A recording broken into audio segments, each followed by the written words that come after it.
Welcome back to the channel. Black CEO denied first class seat.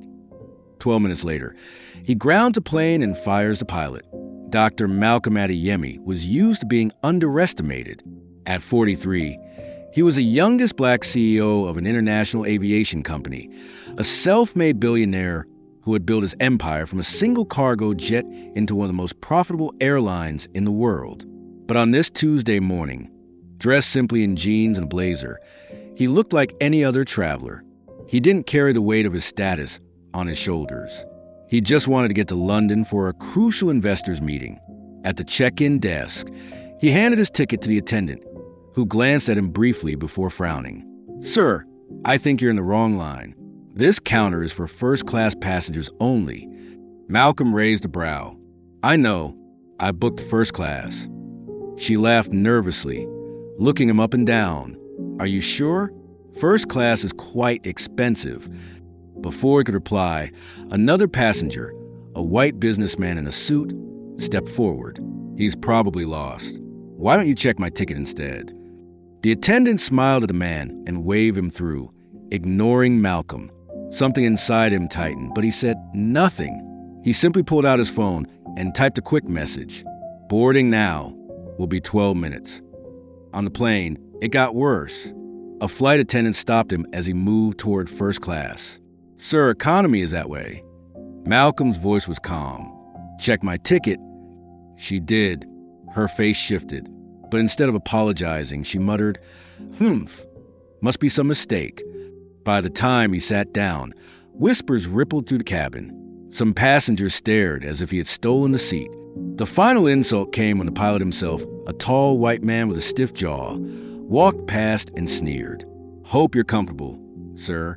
Don't usually see your type up here." Malcolm's eyes narrowed. His patience snapped.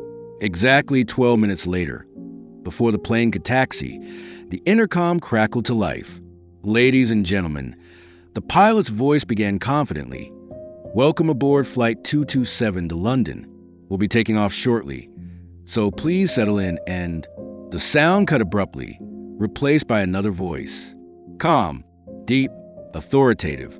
"Good morning, everyone. This is Dr. Malcolm Adeyemi speaking." A ripple of murmurs erupted in the cabin. Passengers glanced at each other, confused. "You may not know me," Malcolm continued evenly, "but I own Skywave Airlines, which also happens to own this plane."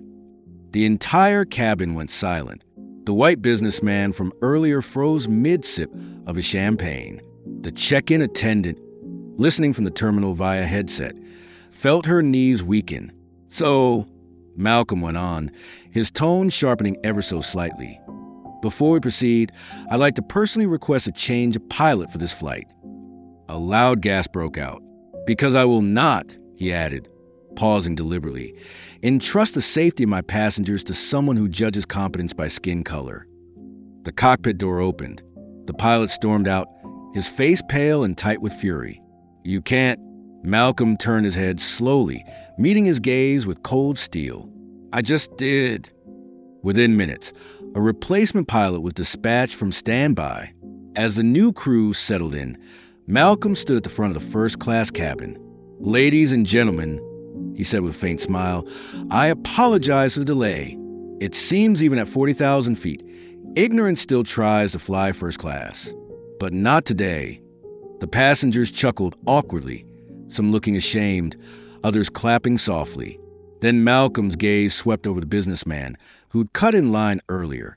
"Enjoy the flight," he said calmly, "and next time, never assume someone doesn't belong here." As he returned to his seat, whispers filled the cabin again, but this time, they carried a very different tone.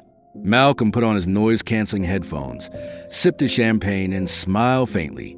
London awaited, but so did a press release. By the time the plane touched down, the world would know exactly what had happened on Flight 227. And no one would ever underestimate Dr. Malcolm Adeyemi again.